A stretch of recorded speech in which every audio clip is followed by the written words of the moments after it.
Hi, I'm Rick Cusick from High Times Magazine, and you're listening to Cannabis Radio.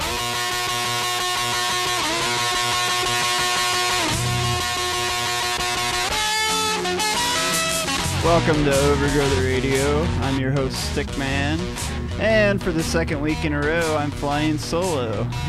We're here on sort of our summer break at Cannabis Radio. Everybody's been in and out of town, and I'm back doing radio.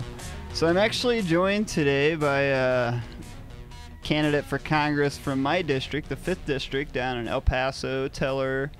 Oh, correct me, I'm missing one or two counties in there. Park. There you go. Fremont. Absolutely. Dave Anderson, how are you today, sir? I'm very good. How are you?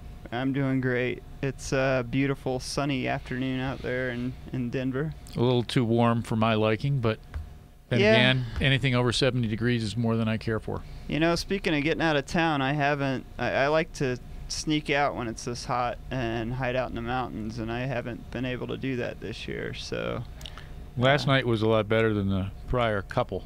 Yeah. But it's been too hot and not cooling off at night. Agreed. 100%. So normally we do a little news segment at the beginning, but as I copped out last week, we're kind of going to do the same thing this week because my co-host is off enjoying her summer. We will be hard at work again next week with everyone back in-house, if you will. It's just me and Chris right now holding down the fort. So we're kind of going to jump in with you, sir, and really let you, kind of just tell us your background, tell us your history. Where were you born, where you grew up? Folks like to know that kind of stuff.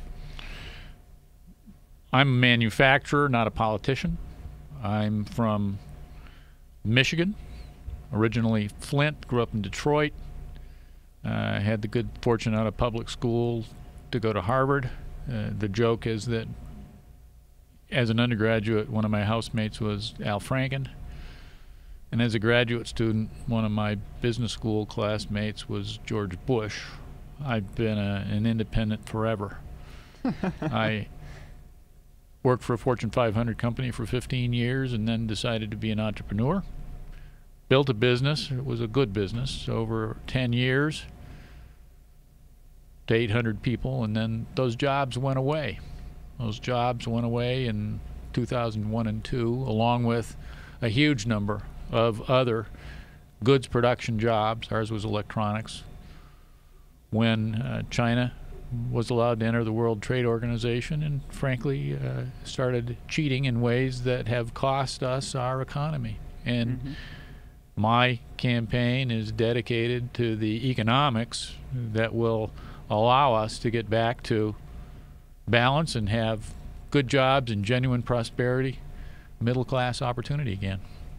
Well, and we'll just jump ahead, and I'll ask you to elaborate on that, and your strategy for that. Where do you see us, what road do you see us going down to get to where you want to be financially? Well, here, or in my district, the 5th District, 10 years ago, 15% of our economy, a little more, was in goods production. And today, it's down to 5%.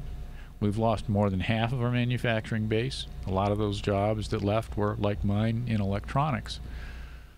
And my view is that every sustainable economy, and we'll get around to hemp production and others as real key production jobs that we need, every economy has a base that's about 15% in goods production. Can be ranching, can be farming, can be extraction, all value added in manufacturing one way or another. And if our current economic circumstances take us to 5%, my conclusion is that we'll end up with 15%, and the question for us is whether we want an economy that's 1/3 the size that it needs to be to support security and income, or whether we are going to take steps as a nation to level the playing field globally and allow, while we still have freedom, the people who produce to do that again. 70% of our people don't have a college degree. And it is in goods production jobs that we've been able to have a middle class. Absolutely. have a pension, have health benefits, put kids through college. These are the reasonable expectations that I think our legislators should be working toward, and they're not. They're talking about all sorts of things that are not very important instead of what they should be. And the steps to take this, I think, are really pretty clear. Well, yeah, I mean, I think you kind of hit on an issue, of course, we're worried about here, obviously. Industrial hemp, we just passed a bill, and it's a stepping stone bill. You know, it's a phytoremediation bill to work on cleaning our soil with hemp. That being said, that's the first bill, I believe, in the United States to quasi-legalize industrial hemp. I read an article, and I continuously read articles of this nature, I guess last week or a couple weeks ago, saying how the rest of the world is laughing at us because we are, in fact, the world's largest importer. We consume the most hemp, basically, both edible, eating hemp seeds, clothing, but yet we can't grow it. Right there, I've had a theory for years that if we were to actually just refocus our economy back to hemp. I like to say back to because people don't realize it once was a huge part of our economy. A lot of our problems would sort of vanish. It's sort of a multi-pronged approach because it also addresses so many other issues, environmental, banking, etc. Multi-prong is a very good description for what we need to do, and the fundamental principle, as you just articulated, is to make what we consume. Now, in this particular case, there is a degree of consumption that's going on forever, and it's not deniable. And instead of like electronics, where my business was, where there's been a real conscious effort to outsource the production for the benefit of a very few and the detriment of most, in this case, I think the right word would be outlaw. But from a consumption point of view, there's no practical change. And if we could simply get back to the point where we make what we consume, and fine, tax it, have the value added here, give us the jobs, get us back to the point where people, families, have a reasonable economic equilibrium and a chance for a secure future. This is the essence of what made America great, and that's what we have a great opportunity to restore that. Sure. We just need to take it. Well, and I can draw that out a little more into sort of a civil rights thing, that I think our economy could also be, besides focusing just on hemp, also instead of the wars that we're in and the foreign aid, the hundreds of billions of dollars around the world that we hand out, we could focus stuff first here at home and of course branch out after that, but on human rights and basic needs like housing, education. I'm not saying pay for all of this for folks, but at least get our base being our population in a little better shape than where we're at currently. That alone, just the human rights issues and housing would create millions of jobs. If we look at the situation with hemp, it to me is not very different than the time of Prohibition. There's nothing going on that's changing the behavior of people. And yet, enforcing this set of policies, the government is spending a huge amount of resource that could be dedicated elsewhere. I believe in Colorado we're actually spending more on prisons than we are on education, and unnecessarily, in my view, destroying a lot of people's lives along the way. So why don't we change that? And why don't we make what we consume, and why don't we tax the heck out of it? Dedicate those resources in some of the ways that you're describing. Well, absolutely. I mean, there's so many angles to cannabis and hemp. The industrial side is just a complete whole other realm, than what we're used to hearing about here in Colorado with the medicinal side, I should say. And it's so exciting to see that we've taken that first step towards that. I think I like to throw stats out all the time, and what people don't realize is up until the 30s, when hemp was lumped in with quote-unquote marijuana, 85% of everything that we used was made from hemp. And clothes, Henry Ford made a car completely made from hemp, so it's really something that's been pushed under the rug and demonized, and it's time just to use common sense and get us back on the right track. So I really appreciate your view on that. There are other issues that we're passionate about here at Overgrow the Radio. We're going to take a break here in a few minutes, but we'll try to get into this one a little bit. A big thing, we're down in El Paso County, and across the nation right now, a big headliner for the last month or two, should have been longer, but it has been women's rights and the quote-unquote war on women. I want to get, as someone running for office, obviously that's got to be a keynote issue for you. So I kind of want to get your views on that, and if we get cut short, we'll come back and finish up. Well, as we spoke before starting the program, I had the privilege of presenting here in Denver about a month ago at the big rally, and speaking as a 60-year-old male, I don't feel very comfortable telling women, let alone women of reproductive age, very much about what they ought to be doing.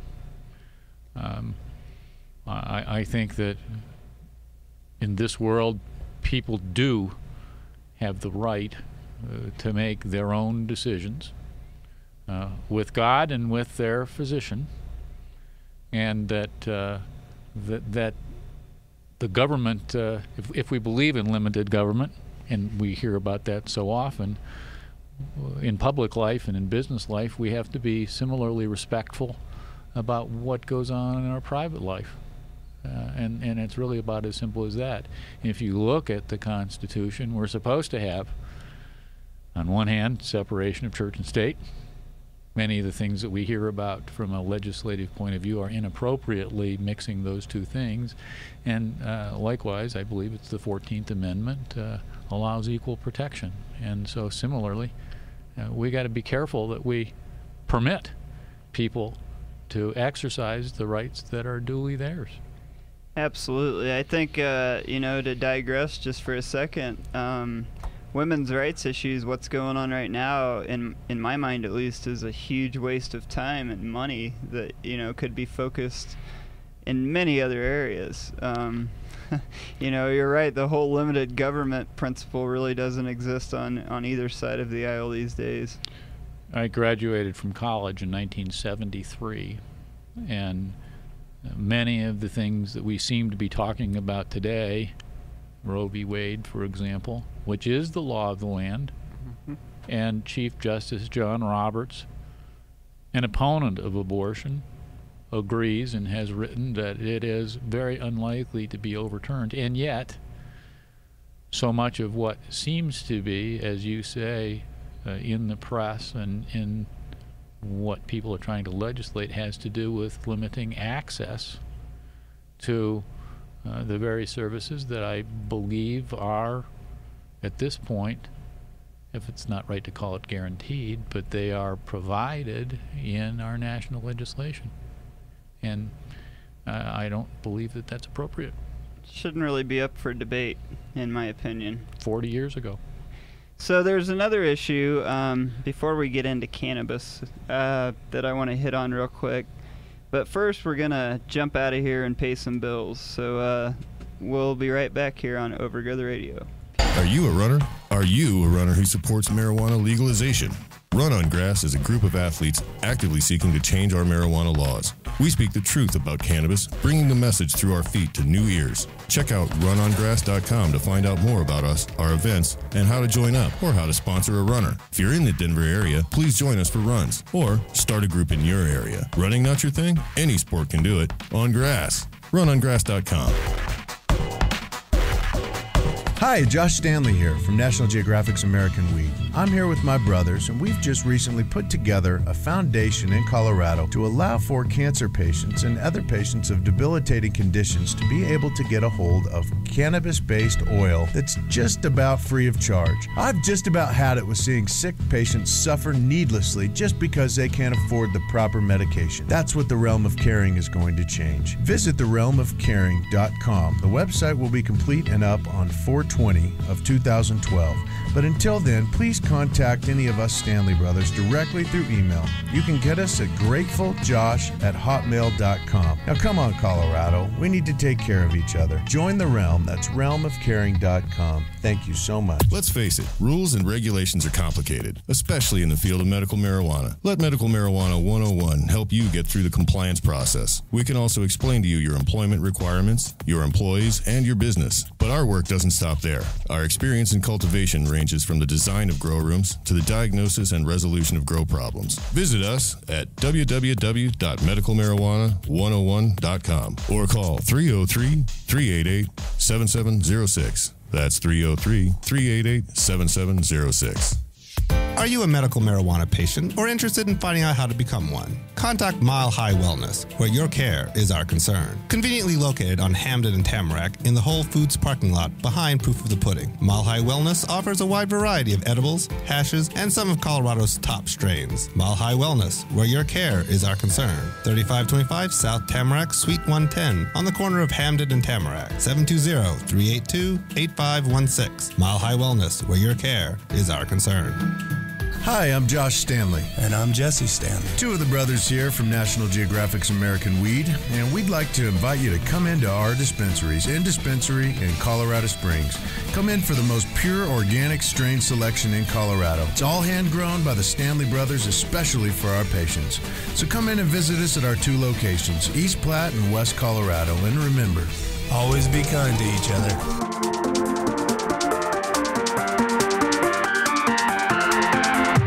Bringing us back with house music, Mr. Custer is. And Warren Edson just peeks in the door. Because that's what he does. He's our faithful attorney at law here. It's good to have. So we're back here with Mr. Anderson, who's running for Congress down in the 5th District against Doug Lamborn and Blaha. And Mr. Blaha makes me laugh in a way because he claims to be more conservative than Mr. Lamborn. And you know, in some respects, have some conservative views, but how do you get more conservative than that, I guess? Mr. Lamborn has shown some views, especially in our world, that haven't been very agreeable. My perspective is that we need to avoid use of labels, be they conservative or liberal, progressive, other. We need to talk about solutions. We need to talk about the things that we as a community and as a nation need to do to have a future that's what we really want. And it's not productive, in my view, to judge the book by its cover, deciding in too many cases not to look at what's in the book because of what is on the cover. So my campaign is focused exclusively on solutions. Sure. Trying to look at the situation that we face and agreeing to work as collaboratively as possible with anybody that's willing to work with us to resolve our national problems.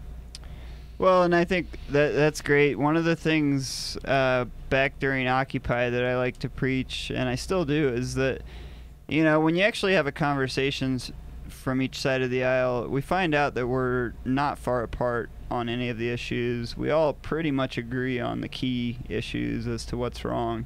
And that's just it. I mean, we need to focus more on solutions and moving forward for the people, as opposed to bantering back and forth as, you know, who's right. That's just a bunch of wasted time. So let's, before we run out of time, let's talk to you a little bit. And you're going to probably be vague on these, but I want to get... Maybe. We've been talking economy, and there's, cases. I'm just going to target El Paso County. It does happen throughout Colorado in some counties, but we've had money issues in El Paso County since I've lived there. Really, there's been street lights that haven't been able to be on. We've had issues patrolling parts of our city with police, different things we can't afford. And recently there was an article in our paper, one of our local papers, I should say, about us having the busiest court in the state. And our district attorney, Mr. Dan May, came back in that article saying, we only focus on prosecutions of people who are real criminals, basically. And that's not a quote exactly, but, that was the gist of what he was saying. I personally have sat through a few trials recently in the cannabis community that, in my eyes anyway, were such a waste of taxpayer money, for a number of reasons. But, in a few of these cases, these folks were abiding completely by the law. I'm going to talk specifically about Elisa Kappelman's case. In her instance, she had all of her documentation. She had her tax license. She had everything that was required at the time to be a caregiver. What CSPD would have had to done is gone and, online even, and looked at her tax license to see that her business was Southern Colorado Medical Marijuana. Instead of doing so, they flew a $7 million Homeland Security plane from the Canadian border to fly over the warehouse that housed her grow. Again, Southern Colorado Medical Marijuana's grow, I should say. And, public knowledge. So once that got out and leaked, there were a number of grows in this warehouse. They were different units, different entities. The public was outraged and asked questions as to why we were spending this money. So no more than 2 weeks later, they came in and arrested all of these growers to justify why they spent this money. And, it just gets more absurd in my mind, because after that, they go on and try her for 2 years. When all through the trial process, she presented all of the needed paperwork that was supposedly missing when they busted through her door within a week to the DA, and it should have been dismissed right there. But the trial ended up taking over 2 years. I want to get your opinion and your input as to this being logical. How do we fix this, I guess, is what I'm saying. Well, I think it's probably not within the purview of the House representative. This is a local prosecution decision. It's probably appropriate at the federal level to do as much as possible, on one hand, to assure that federal law is consistent with local law, and I believe that the U.S. Attorney here in Colorado was doing some things that aren't very different from what you've just described with the local district attorney. And we need to, again, reconcile national law so that we prevent unnecessary or inappropriate expenditures of resources. Once again, though, we're spending more on prisons, we're spending more on this surveillance and these prosecutorial efforts than we are in education. And we're ending up with, as in the case that you described, people who are not breaking law, who are exonerated, where their personal resources are squandered, where the public resources are squandered to no effect whatsoever. I'd much rather be collecting a lot of tax money, dedicating the resources that have been described as expended inappropriately to education. And we were talking on the break about homelessness and the need for re-education so that we have a productive future workforce. And these are the places that we've got to concentrate, not on what you're describing as our experience at present. Well, and that's the tie, unfortunately, that I see is it's almost an arm of John Walsh, and I'm okay to mention his name. Dan May, and then, he would be the federal guy, the right. U.S. attorney. Absolutely. I should clarify that. Thank you. RDAs like Dan May, and then, just a couple weeks ago, Ken Buck sent a letter to Eric Holder asking for his opinion on Amendment 64, federal intervention. Again, it is absolutely a local or state level issue. Unfortunately, I feel like, and this is where what you said comes into play, I feel like the federal government has a hand in these things. I think they fear Amendment 64 and the other initiatives to legalize here. And what I see, with things like this and the letters going out to dispensaries is an attack at their level that is just unnecessary. As well as I do under the 10th Amendment of the U.S. Constitution, they have no business doing this. So Dave, before we run out of time, because we are getting really close here, let's get some information out where folks can reach you and get involved with your campaign. The website for the campaign is www.daveandersonforcongress. Really pretty straightforward. Easy enough. And we need to get you help. Anyone who wants to volunteer, please visit the website and they can sign up or get in contact with you guys there. They can. Absolutely. Well, keep up the great work. I know we endorse you down in the Springs, the Medical Cannabis Council there. So we'll do all we can to keep helping you out, and we'll try to get you back on a couple times before November. I'd look forward to that. Thank Anything you, sir. I can do to contribute to these just causes. Thank you. Absolutely. Have a great evening. Stick with us here. We'll be right back on Overgrow the Radio. Peace. Are you a runner? Are you a runner who supports marijuana legalization? Run on Grass is a group of athletes actively seeking to change our marijuana laws. We speak the truth about cannabis, bringing the message through our feet to new ears. Check out runongrass.com to find out more about us, our events, and how to join up or how to sponsor a runner. If you're in the Denver area, please join us for runs or start a group in your area. Running not your thing? Any sport can do it on grass. Runongrass.com. Hi, Josh Stanley here from National Geographic's American Weed. I'm here with my brothers, and we've just recently put together a foundation in Colorado to allow for cancer patients and other patients of debilitating conditions to be able to get a hold of cannabis-based oil that's just about free of charge. I've just about had it with seeing sick patients suffer needlessly just because they can't afford the proper medication. That's what the Realm of Caring is going to change. Visit therealmofcaring.com. The website will be complete and up on 4/20 of 2012.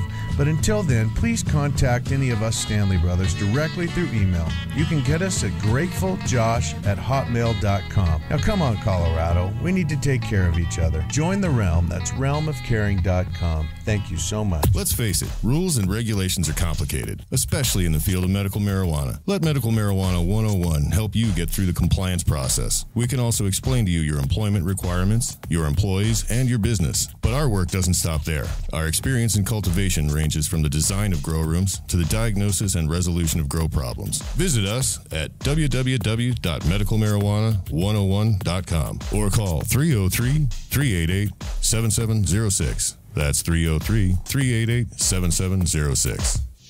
Are you a medical marijuana patient or interested in finding out how to become one? Contact Mile High Wellness, where your care is our concern. Conveniently located on Hamden and Tamarack in the Whole Foods parking lot behind Proof of the Pudding. Mile High Wellness offers a wide variety of edibles, hashes, and some of Colorado's top strains. Mile High Wellness, where your care is our concern. 3525 South Tamarack, Suite 110, on the corner of Hamden and Tamarack. 720-382-8516. Mile High Wellness, where your care is our concern. Hi, I'm Josh Stanley. And I'm Jesse Stanley. Two of the brothers here from National Geographic's American Weed, and we'd like to invite you to come into our dispensaries in Dispensary in Colorado Springs. Come in for the most pure organic strain selection in Colorado. It's all hand-grown by the Stanley brothers, especially for our patients. So come in and visit us at our two locations, East Platte and West Colorado. And remember, always be kind to each other. Wild one. We are all real wild ones here on Overgrow the Radio. We're back. We're joined in studio next here with Mr. Jason Lauve. How are you today, sir? Thank you very much for having me on today. I'm feeling pretty good. It's been a while. Yeah, man. You're taking a little hiatus, which God bless you, dude. We all need that. I wish it was something that was more of a vacation, but this was something that I needed to take care of myself and heal. Sure. As you can hear in my voice, I'm still not 100%. We'll get you there. We need you back 100% because the reason we've got you here today is, well, a few weeks ago now at this point. Sorry for the delay. June 4th, Monday, June 4th, the beginning of Hemp Week. Yeah. The governor was nice enough to sign your bill into law. So I'm gonna jump right in with the forward that, you know, it's pretty exciting because we've made history. We're the first state in the United States to grow industrial hemp. Yes, you're absolutely right. This is very exciting for everybody in the country, and I think actually the world.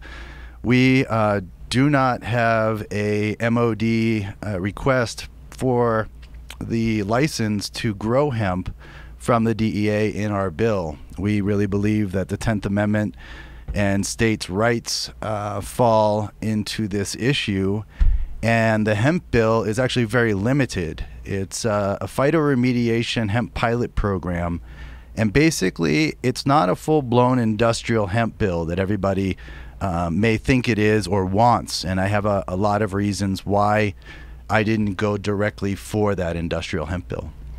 Yeah, I mean, it's I've been calling it a stepping stone. Yes. Yes. You know, it's baby steps. Well, and it's proven science, as we've talked, you know, unofficially as friends. It's been used around the world. It was used in Russia at Chernobyl. It was used, I believe you said, in India. Yep. So Texas, I understand, in the 50s.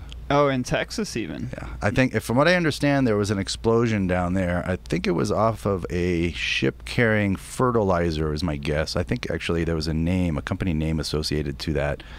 Might have been Monsanto or something. And might have been the aromatic hydrocarbons that exist and contaminate the soil and other things were absorbed by planting hemp at that time. And you're right, India was another case study we found. There have been 2 plantings here in the States. Chris, oh gosh, I'm spacing his last name. I'm sorry about that. And Alex Whiteplume. Chris was in Chris Boucher, there we are, in the Imperial Valley. Both grew hemp. And there was some indication in both of those cases that the government did approve it, but then the DEA came in and cut the plants down. Right. Well, and that's to digress or jump back for a second. Have you guys had any input, any threats, anything from the feds, the DEA? No letters, nothing. Huh. What do you foresee down that road? Do you I smile as I say this, and I'm not excited. And when I smile, I'm actually a little curious as to why we haven't gotten a letter yet, why there has been no engagement that I know of with Governor Hickenlooper. That said, I think that if we really look at the bigger picture of what's going on, we have medical cannabis in the state of Colorado protected by Amendment 20, Article 18, Section 14 of the Constitution. And in saying that, what we're doing here with this program, not only are we growing hemp, and in this case the bill limits us to 0.3% THC content in that hemp strain, but we're also growing it indoors. So in comparison to the medical cannabis industry, there's over 1 million plants in the industry right now, if we just kind of do the math. And all we're asking for, or have accomplished in asking for, is to grow maybe 100 plants, 20 to 100 plants. And so if you really look at that just in that scale of, hey, here's 100 low THC plants and here's 1 million high THC plants, I think there's reason enough to move forward. Do you think the DEA is actually, in this case, going to use logic for the first time since the mid-30s? I'm not going to argue for their use of logic. That hasn't happened before. They make no sense in the way they move forward. They don't use science. In this case, I'm not going to say that it's going to be logic. Right now, you know how kind of, if you think about this in another way, if you know somebody's right, is it better to keep trying to confront them with their that entity's lies, or is it better just to ignore them? I think that's what's happening. I think that's what happens in a lot of cases in our world. You know, your trial. I think after someone is exonerated on charges, they tend to get quote unquote ignored, if you will. It's funny you bring that up. I'm not going to feel comfortable at this point in regards to that case either, because, and someone brought this up the other day, I still can get charged in other places, and maybe they won't do it because of for whatever reason. I know I'm not doing anything wrong, and this comes down to a life or death issue in terms of my medical use. Now, coming back to the hemp issue, there's a lot of pieces that tie into this. What we're asking for, what we've accomplished in asking for with this bill, is to allow us to collect data that will be publicly accessible. It'll be in the public domain. And that data will consist of how well does this plant, hemp, and what strain, because again, we have medical cannabis strains, and now we have hemp strains. There's a whole bunch of those out there. Xanthica is an example of one. And we want to know, and the data we'll provide to the public will be how fast does it absorb heavy metal toxins, how fast does it absorb pharmaceutical waste from the water, how efficient is it at processing these wastes, can it absorb plutonium, cesium, strontium, contaminants that normally we would be afraid to touch, would be too costly to touch, are too costly to touch at this point, or are for whatever reason we haven't tried to address those issues. The other piece to this, which is really important to me, is we are addressing our farmland in this country, and we're addressing our farmers. I really believe that the farmers are the core of our country. They're the heart, literally, that beats and allows us to do everything we do in this country. And their soil is being depleted. There's high salinity issues. The soil's being blown off because of erosion issues, flood damage, the high toxic contaminants because of the over nutrification of the soil by putting too much fertilizer, because of the herbicides, the pesticides. Over farming. So it's not so much over farming per se, it's just that the techniques are not really appropriate to the land. So for example, a lot of the land has high salinity issues because of all of these factors, and we potentially could grow hemp in those areas, absorb that high salt content, rejuvenate the soil with returning the plant leaves back to the soil and getting up to 54% nitrogen return, fixating carbon, which we then pull off the field. It's aerating the soil. The roots themselves can go down to about 12 feet. And so what really will happen there is it's going to bring other nutrients back up from lower down in the soil that aren't accessible. And obviously a lot of areas like around here, the soil's not that deep. Sure. But if we were to also return our hemp crop to a rotation cycle instead of leaving a field empty, that rotation cycle would actually improve that following year's crop of corn or wheat or soy or whatever it might be that's planted in that field. So the hemp plant data that we'll be collecting will open doors to industries that have never thought about utilizing this kind of approach to fixing something. Usually it's a big company out there that wants to make chemical solutions, pesticides, herbicides, fertilizers, and so on and so forth. And we don't have to name that big company because there's probably only one of them. That said, I think one of the other options that we have available to us is if we look at, say, bird watching, hunting. You like to camp, you like to hike, right? A little bit. All those things will be improved. Flood mitigation, erosion. We spend a lot of money in the state of Colorado right now, in fact around the country, to improve a lot of these habitats. Now, if we just start planting hemp, forget about harvesting for a second, those industries, and there's 7 of them that I've identified so far, will not only have a cost associated to them, that'll be taken away, there'll be a positive benefit of revenue. So job creation on a local level in bird watching and trail improvements and so on and so forth. As a hiker, have you ever come across parts of the country, some of our federal parks or state parks that have been closed off for various reasons? Oh, absolutely, yeah. So we could help open those up. Yeah, I mean, the Appalachian Trail is maintained by volunteers, so it's actually maintained fairly well. But, you know, it's funny when you're hiking it, if you take a side trail off into one of the parks, it's not always so nice. Isn't that interesting? There's a very, very fine line, a very distinct line between where things are maintained and where things are not. Oh, absolutely. Yeah, they quit right off the trail.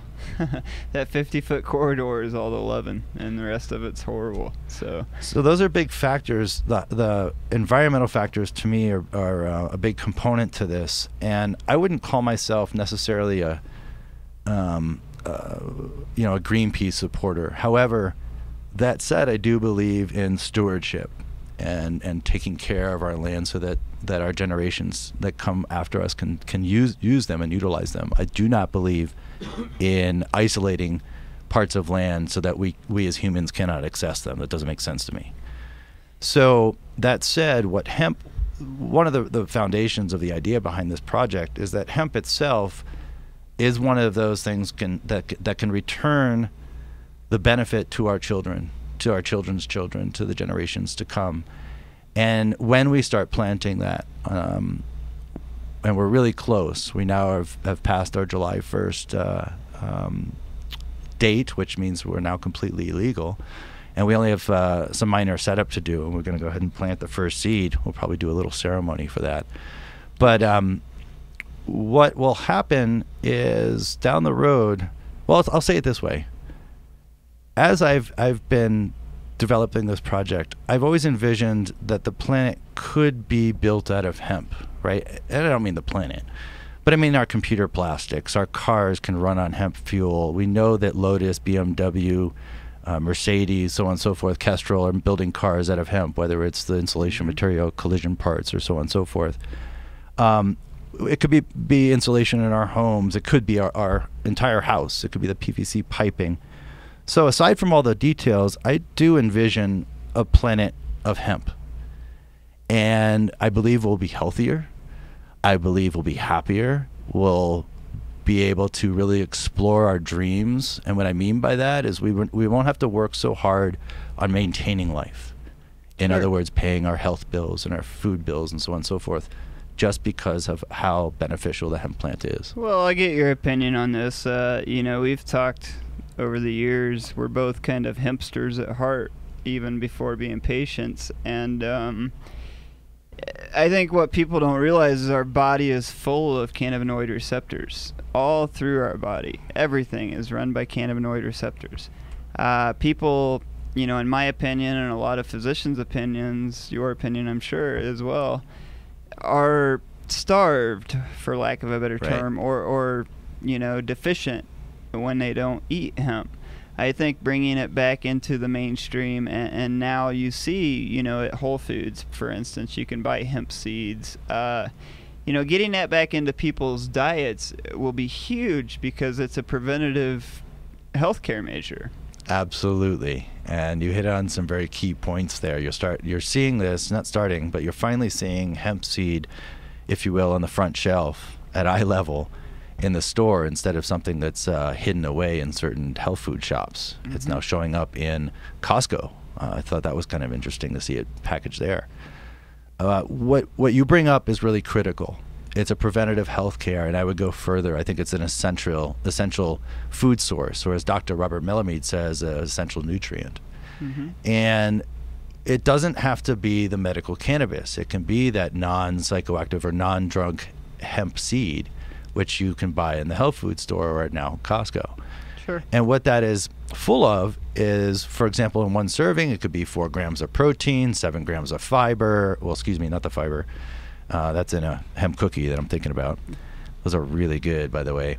But let's look at a product that's out there. Hemp ice cream. Hemp ice cream, actually, not hemp ice cream.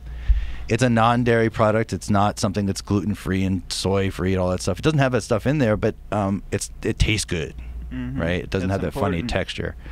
That product, if you were to pick that up, to me, the way I look at it is it has more protein than most people eat for dinner and more fiber than most people have for breakfast. Well, and let's just stop right there. And a lot of folks don't realize hemp seeds are the only seed or the only substance in nature that you can eat solely hemp seed and live, sustain. They have everything you need to stay alive. So literally everything you need to stay alive. In a lot of our history, if a lot of you out there are familiar, there's a reference to Buddha surviving on 1 hemp seed a day. Now, I don't know if I would go that far personally, but I'd be hungry. Maybe 4 tablespoons per serving, if you will, a few times a day. Yeah, I could probably survive off that. Sure. And the interesting thing is you've got really high protein, really high fat content, and the unsaturated fat, the good stuff, folks. And you've got a bunch of micronutrients, the minerals that we normally don't get in our vegetables because, as we were mentioning before, the artificial nutrients that are used, those are usually NPK, right? The 3 basic nutrients that you need to grow a plant, but they don't consist of those micronutrients. Sure. Now that said, bring that into your body. We now have identified A2G, anandamide, the endocannabinoid system, as you mentioned. And that is affected by this cereal, this grain, or this seed. And I say cereal because if we look back in our country, cereals used to be whole grains, hemp seed, things like that. Today, we think of cereal, it's corn. Right? Back in the day, it wasn't corn. We weren't chewing on, corn for cereal. And hemp, right? And yeah. Well, we're gonna run out of time here in a little bit, but yeah, I mean, absolutely, we're on the right track here in Colorado. I hope that people take notice of what you and the other all of us are doing, sponsors are doing. Jason, let me just jump in here real quick. I want to share one thing since you brought up flax. You made me think of something. Hemp happens to have the identical ratio of omegas as a human does, whereas flax is inverted, if I remember right. So it's perfect for our system. It's the most digestible protein. So just to throw that in there, if you guys that are listening and ladies out there that are listening haven't tried hemp seed, give it a shot. Well, and we can throw in a quick plug for my friend Tracy in Manitou who runs the hemp store. That's there's places like that tucked away here and there. Tracy where is you can go. A wonderful woman. She's amazing. She's a patient of the realm, and she runs the store there, so we're tied in many ways. And you can get your hemp ice cream there, I believe. Yes, you can. You can get hemp seeds there. You can get oil to cook with there. They actually made Escher, who's sitting here somewhere, a hemp dog collar. Nice, string dog nice. collar. And she's donated to DC when we went out too, so cool. she's really a good Thanks, lady. Tracy. Yeah, so absolutely, find your local hemp store and visit it. Jason, keep up the fight. And let's get you back on down the road and see how this progresses. There's a lot coming down the road. Eventually, we'll talk about all the details and how this all functions, and I'll have some diagrams published that everyone can go ahead and look at online. So. Now, is there a website online where folks can keep track, or is that something you guys haven't? Right now, Cannabis Health News Magazine is the only place where you may see some information coming up. We will be dedicating a website pretty soon to the non-for-profit hemp foundation that is starting up. Yes. Well, keep us posted and we'll get it out there. This is happening so quick. Thanks for everyone's support. Appreciate it. Absolutely, brother. All right, we'll be back on Overgrow the Radio. Are you a medical marijuana patient or interested in finding out how to become one? Contact Mile High Wellness, where your care is our concern. Conveniently located on Hamden and Tamarack in the Whole Foods parking lot behind Proof of the Pudding, Mile High Wellness offers a wide variety of edibles, hashes, and some of Colorado's top strains. Mile High Wellness, where your care is our concern. 3525 South Tamarack, Suite 110, on the corner of Hamden and Tamarack. 720-382-8516. Mile High Wellness, where your care is our concern. Hi, Josh Stanley here from National Geographic's American Weed. I'm here with my brothers, and we've just recently put together a foundation in Colorado to allow for cancer patients and other patients of debilitating conditions to be able to get a hold of cannabis-based oil that's just about free of charge. I've just about had it with seeing sick patients suffer needlessly just because they can't afford the proper medication. That's what the Realm of Caring is going to change. Visit therealmofcaring.com. The website will be complete and up on 4/20 20 of 2012.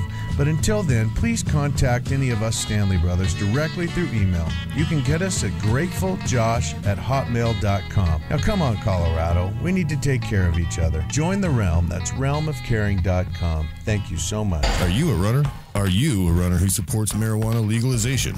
Run on Grass is a group of athletes actively seeking to change our marijuana laws. We speak the truth about cannabis, bringing the message through our feet to new ears. Check out runongrass.com to find out more about us, our events, and how to join up or how to sponsor a runner. If you're in the Denver area, please join us for runs or start a group in your area. Running not your thing? Any sport can do it on grass. Runongrass.com.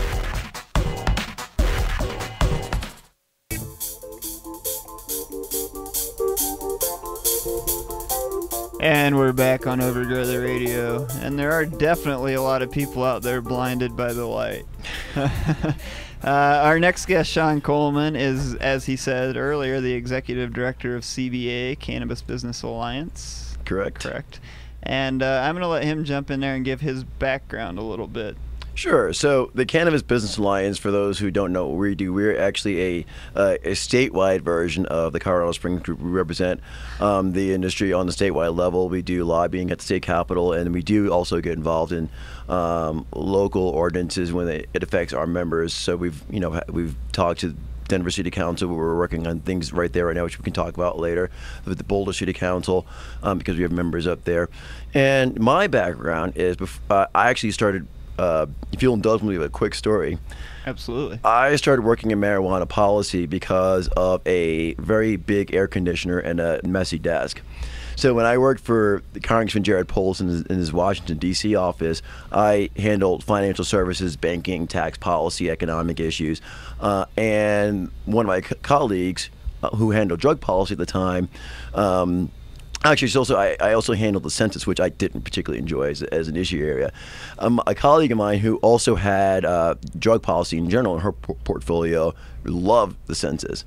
And there was this air conditioner that blew directly into her desk, and she was always cold. At me as a person, if I'm going to, like most people, I prefer to be comfortable, but if I'm going to be uncomfortable, I'd rather be cold than hot. So she asked me if I wanted to switch desks, and I was like, it seems like that's going to be a lot of work because my desk is a mess, and I had to clean up and blah, blah, blah. And so finally it became to a horse trade, and so he's like, well, how about this? I will give you marijuana policy if I can have the census. Deal. So that's how I started working in marijuana policy. Ended up becoming a good combination of things because Jared Polis, Democrat from Boulder area, Boulder and Fort Collins are the areas that Jared represents. He took this issue up because of the banking issue. Actually, some of the comments you were making earlier about the safety and security of these small businesses. That was one of the primary drivers for Jared to introduce his bill, which is H.R. 1984. So, kind of a background on where we worked on banking on the federal level to kind of give this all context. We began investigating the issue of medical marijuana business making back in early 2009, actually. We wrote letters to the Department of Treasury trying to figure out what the actual issue is. Is this a legality issue? Is this an administrative issue? Or is it yet another prong of the lobbying efforts of large financial institutions for general deregulation? The answer is it's some combination of the three, but the one that is the least part of the story is the legality issue. So we first began by sending a letter to the Department of Treasury signed by 15 other members of the House, bipartisan letter. We had Republicans and Democrats, and we were asking for effectively an Ogden memo for the banking, to ask the Secretary Geithner to issue a memorandum to explain to banking regulators that pursuing banks who were holding accounts for medical marijuana businesses should not be an enforcement priority. The response from the Department of Treasury is that that's not our job. We don't do that. Talk to the Comptroller of Currency. So we did. We followed up with the Comptroller of Currency. Again, it was about 15 members of the House were engaged in conversations, both via correspondence, via letters, as well as committee hearings, oversight hearings, and things like that. The Comptroller of Currency actually responded to along with the Board of Governors of the Federal Reserve, responding to Representative Zoe Lofgren of California, and their response was very simple: that banks can choose whether or not to bank this industry if they can manage the risk. If they can do it, if they believe they can manage the risk, we don't have a problem with it. It's up to the banks. So that was one piece of the proposal. So when we got that memo, and I'll try and see while I'm talking about the next steps, I can kind of try and quickly find the salient paragraph, because I think it's one of those paragraphs that everybody who cares about the banking issue in this industry should have this paragraph memorized, and I say that not having it memorized myself. So the next step was to go to the banks and find out what was their problem, if it in fact, and actually here it is, here's the paragraph. So this is a letter signed by Jack Jennings, Senior Associate Director, Division of Banking, Supervision and Regulation, Board of Governors of the Federal Reserve, Timothy Long, Senior Deputy Comptroller, Bank Supervision Policy and Chief National Bank Examiner. So another Thomas A. Barnes, Deputy Director, Office of Thrift Supervision, and Melinda A. Love, Director of Office of Examination Insurance for the National Credit Union Administration. So in other words, these are the bosses of every bank regulator in the nation. These are the final arbiters of banking policy in the country. And their letter that they all signed together says, the decision to open, close, refuse a particular account or relationship should be made by a depository institution without involvement by its supervisor. An institution must make its own assessment of whether or not to accept an account based on its business objectives, an evaluation of the risk associated with offering particular products or services to customers or members, as well as its capacity to effectively manage those risks. So the translate the agency is that says that if you're a bank and you want to bank this industry, if you can manage the risk, you're welcome to do so. So from there, we went to talk to the banks and the credit unions to find out what their concerns were. What the overwhelming response that we got from the banks and credit unions was that their concern was that when you bring in large sums of cash into the bank, they are required by law under the Bank Secrecy Act to do a report that says that all this money came in and where did it come from.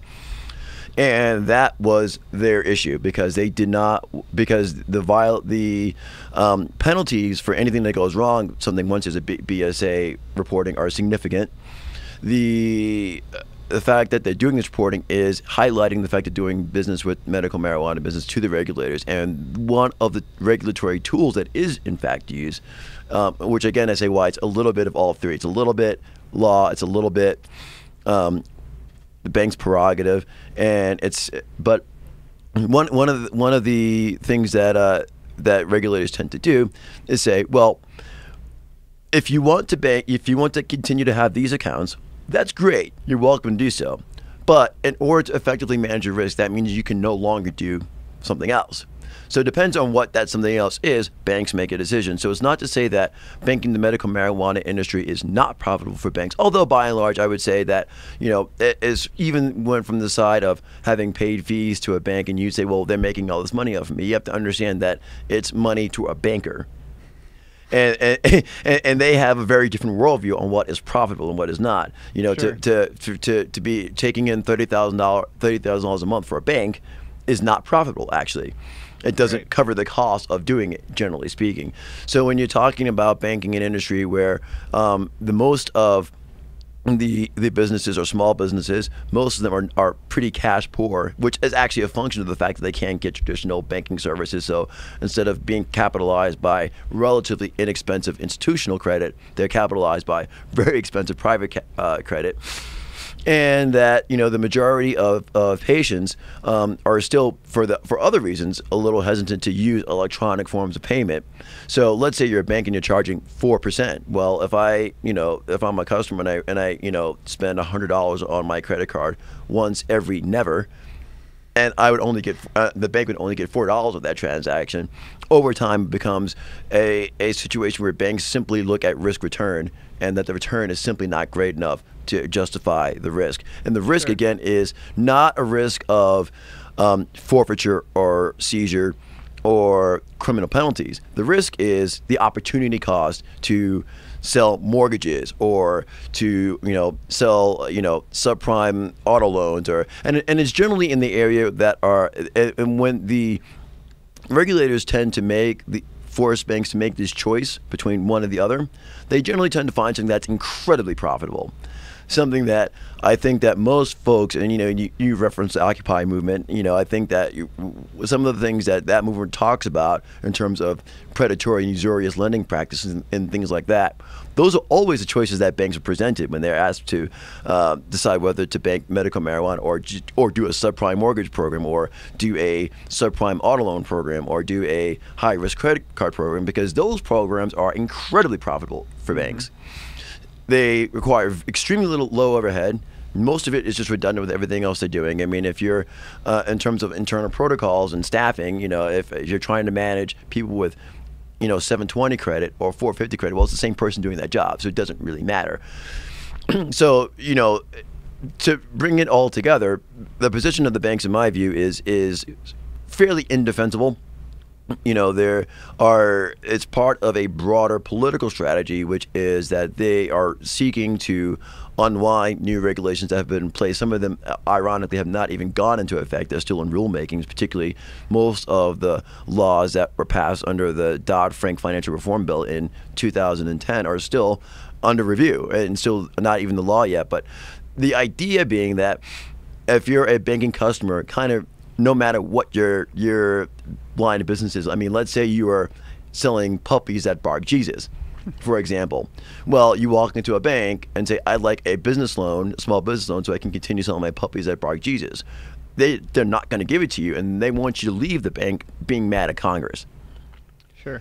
And so since that's their strategy, so when you factor in that there is, that the industry, our industry, is capital is full of small businesses who aren't going to have large on-call deposits in their account all the time, who are the customer base is not using a lot of electronic payment forms, and then you factor in the opportunity cost presented by choosing this line of business versus others.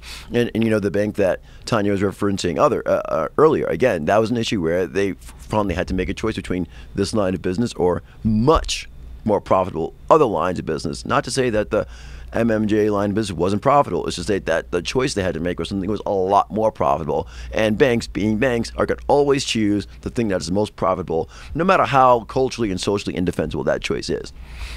How do you see, as an industry, us moving past the status of being high risk? Well, that's the thing. What is ironic about this is that if you look at any objective factor, it's in terms of a bank's exposure to A, criminal activity, B, laws, or C,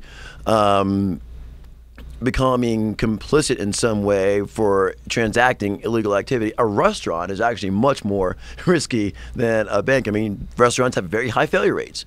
Mm-hmm. If you want to work at a restaurant, you don't have to go to the state of Colorado and have an investigation by the State Bureau of Investigation.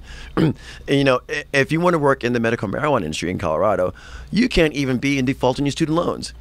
Right. But you can have a felony and work at a restaurant. So it's kind of one of those things where culture and society just hasn't even caught up. It's one of the rare instances where culture and society has actually not caught up with the law. The law in the state of Colorado is you cannot be a felon to work in this industry. You cannot have a recent criminal background to work in this industry. You can't owe debts, whether tax or any other kind of, to any government of any sort anywhere in the country to work in this industry. None of those things are true in any other industry. Well, I shouldn't say any other, but certainly in the restaurant industry. And the rate of failure of the business is significantly higher in food service than it is in our industry. So all of the risk profiles are completely wrong.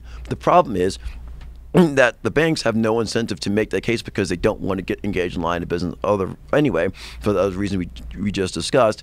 But also that there is also a cultural perception where some boards of banks, just being conservative in nature, are concerned that their other customers would not want to continue banking with the institution, and either because of not legitimate, not accurate, but nonetheless real fears that the entire institution could come into trouble for banking the industry, or because they just don't want the association.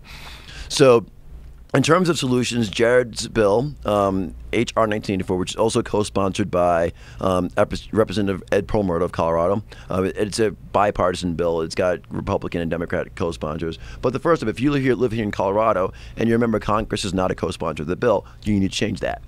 You need to call them, email them every day until they become a co-sponsor. You have to do it because they won't otherwise. Because if they don't know that we are a constituency, they will not pay attention to us. And the best way, I was actually just at an event when people were talking about this, and I think the most important thing for us to understand when we ask the question, and, I see on your wall it says, "Government, why you don't listen to us?" If you want politicians to pay attention to you, you have to make sure that they know you're paying attention to them. Mm-hmm. Absolutely. And that is, to kind of maybe change gears just a little bit, because I know I don't know how much time we have left, but one of the things that is kind of ongoing now here in Denver is a proposal to ban medical marijuana advertising outdoors. Our concern with that is that whereas some people might think that out of sight, out of mind is good for a new industry, I strongly disagree with that. I think that we must be present. We don't want to send a message not only to the industry itself, but to the broader community that Denver is ashamed of its medical marijuana industry. Well, and personally, I see it as a bigger picture issue, a freedom of speech issue. I will be the first to say, please be respectful in your signage. I think we promote that both through your organization and the board on the council as well. That being said, it's a very delicate tread right there because... Yeah, I mean, I think it is a delicate tread because, again, we're talking about people who are small business owners with young businesses. I mean, the oldest business is 3 or 4 years old. So I can totally sympathize with individuals who are like saying, look, I need to do this type of marketing because this type of marketing works for me. So what I would say is that there are basically 2 types of marketing that the city council is hearing about.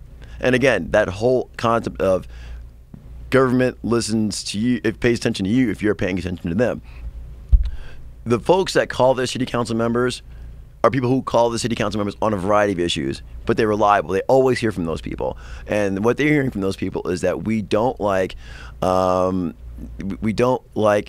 marketing that is based on flipping signs for a variety of reasons. A lot of times that people say that, it's just a road safety issue, which I think there's some credibility to that. And we don't like advertising that leads with price.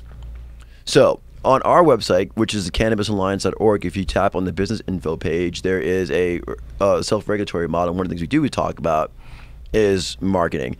So instead of leading with price, lead with quality. Lead with, here's what we have and here's what it can help with.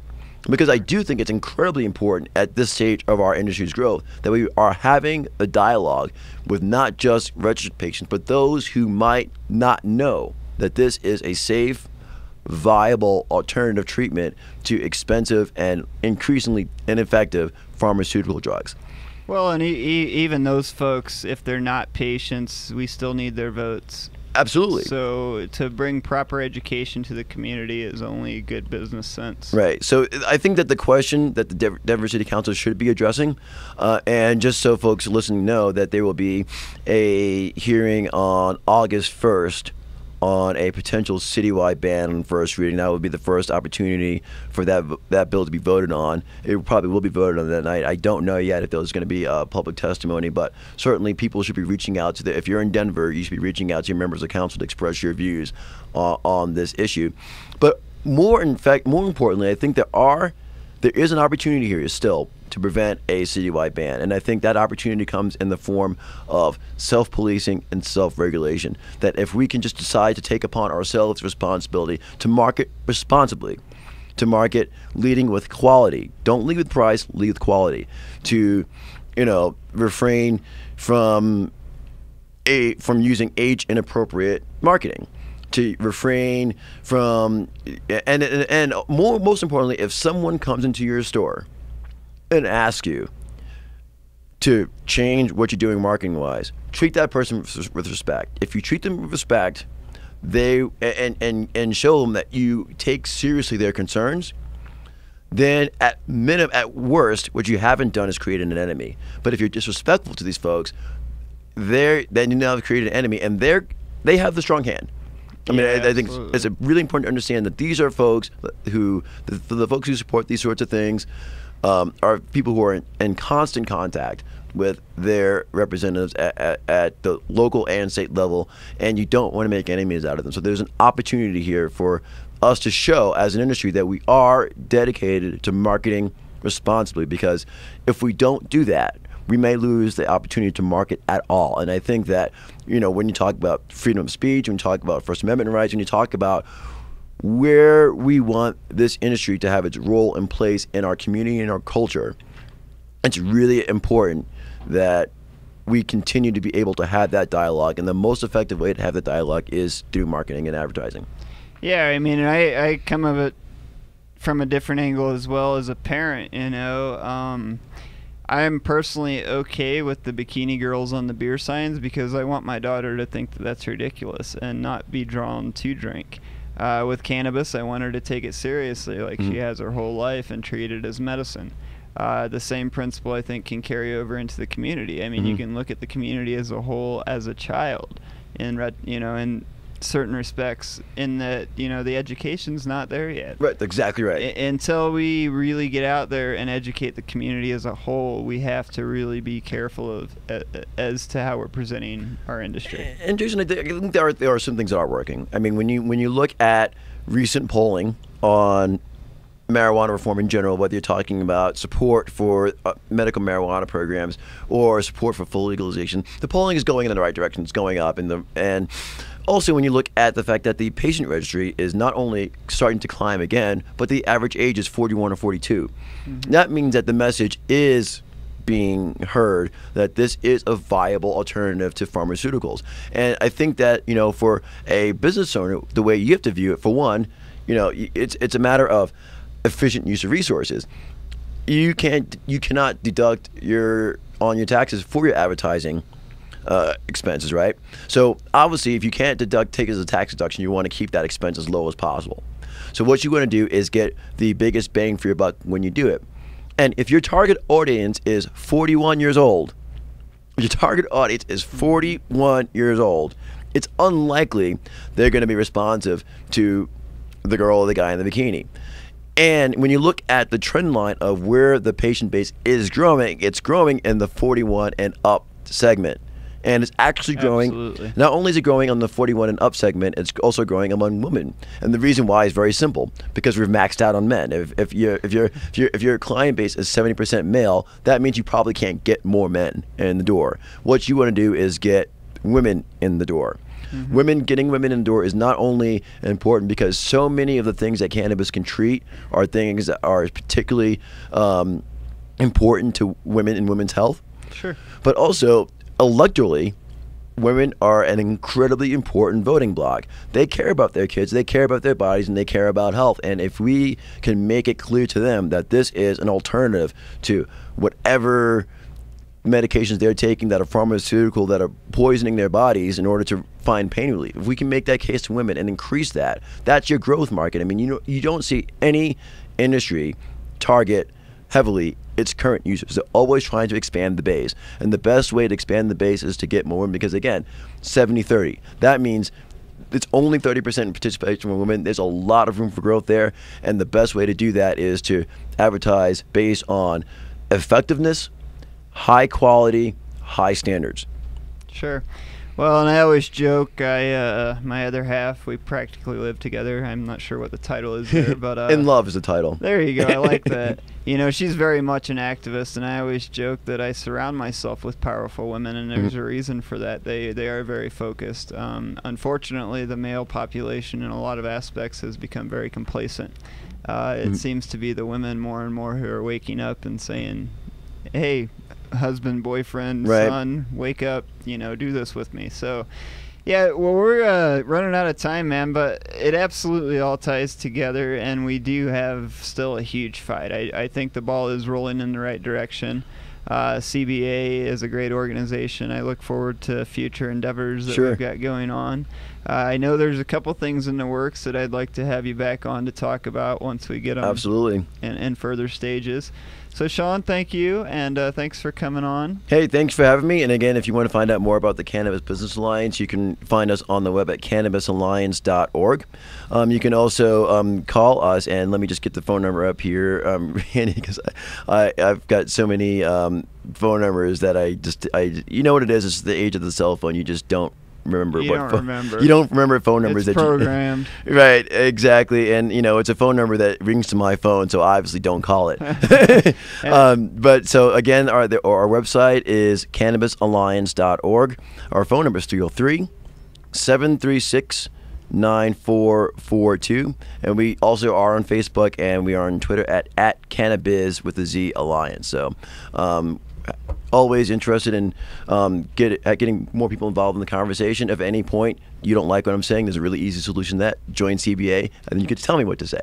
Absolutely. Well, sir, again, keep up the good work, and thanks for joining us tonight. Sure thing. All right, we're going to get out of here, Mr. Custer. It's time to go relax, smoke a bowl, and contemplate life.